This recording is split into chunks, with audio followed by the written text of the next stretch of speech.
Well, I'm now joined by James Bidwell, who is the founder and chief executive of Springwise. James, thanks very much indeed. You spend all your day grappling with, I think, one of the most important issues that are facing retailers today, and that's that whole notion of innovation. How do you see the state of innovation around the world today? So I think it's a fascinating question, David, and what we're seeing now is it's sort of beginning to come of age. The fact that this conference here in the World Retail Congress is called Innovate to Win.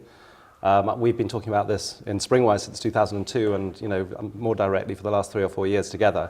So the value created by innovation is now seen as kind of real and tangible, and seems to be getting the attention of the CEOs of the more progressive companies. But I still feel that in many retailers, there's still a lot of people with their head in the sand, and they're kind of seeing this notion of innovation to actually not only to be very successful, but actually to survive, still as something very difficult to grapple with. And one of the tyrannies is the business as usual. So there's this constant reporting, weekly sales, all of that, which is of course very, very important. But the opportunity to think ahead and to look at what we're looking at Springwise every day is like, what are the innovators doing? What are the things that are really going to change our world?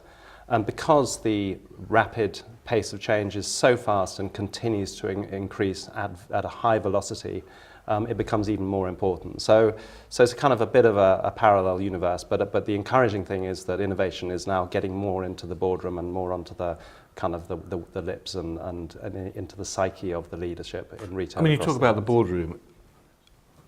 It's probably impossible for innovation to happen without the direct sort of intervention of the boardroom, isn't it? Absolutely. So we work with Springwise, and we have our other business, Reset, which is a transformation and innovation consultancy business, and that is absolutely has to work with boards and CEOs, and the most enlightened CEOs, and we've seen some of them here today, which is fantastic.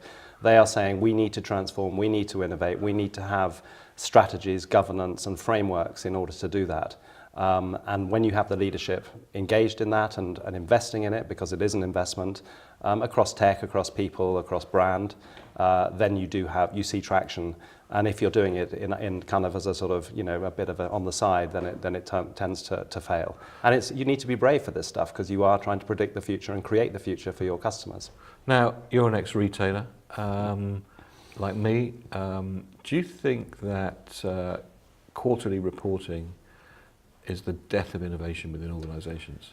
So I worked, as you know, at Selfridges when we did the turnaround, and that continues to be a very good example of a business that is now privately owned, that continues to innovate, continues to disrupt. We did a lot at the time to create a business for the future, and you can see that the long-term ownership of that business, particularly with a family ownership, is very, very compelling.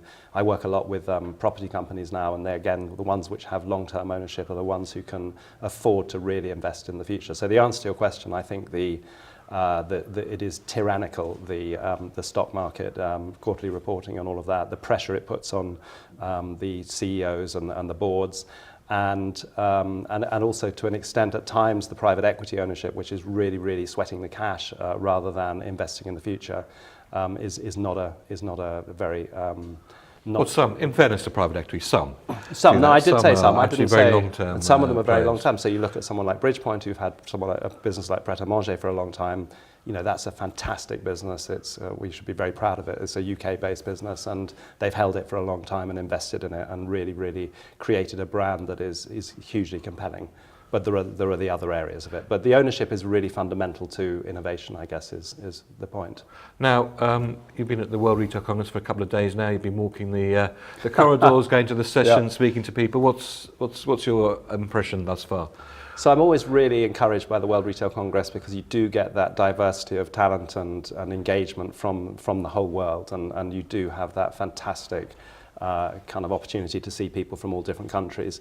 My impression so far was we're at the beginning of day 2, so is that this kind of understanding of the pace of change, but also when you look at some of these guys, particularly the Chinese retailers, so Alibaba and JD.com, the pace at which they are innovating as a kind of second nature. So innovation and transformation is core to every single thing they do. They're inventing new businesses all the time. They're growing like crazy. And they are clearly not a force to be reckoned with. And we'll be hearing from Richard Liu, who's the founder and chief executive and chairman of JD.com, a little bit later in the program. So he is he's an amazing guy, and you can hear just from his his backstory is so exciting that he started trying to get, the reason he started in retail is to make money for his grandmother, but who needed some medicine. But his kind of focus on the innovation and transformation is one side of it, and then you've got the kind of the more legacy retailers on the other side, who many of them seem to be still in denial, although a lot of them are kind of doing some of this stuff. They're sort of, it's all going to be a bit like, it's iterative rather than transformational. And my argument would be they need to be a bit more transformational. So in a way, we're in two different planets. We've got the kind of the Eastern kind of tech-driven, huge growth, and of course a lot of that in the States as well with Amazon. And then you've got the legacy retailers who are still grappling with what do they need to do to really transform and get fit for the future. Well, fascinating. Well, from a two-planet World Retail Congress, James Bidwell from Springwise, thanks very much indeed. Thank you, David.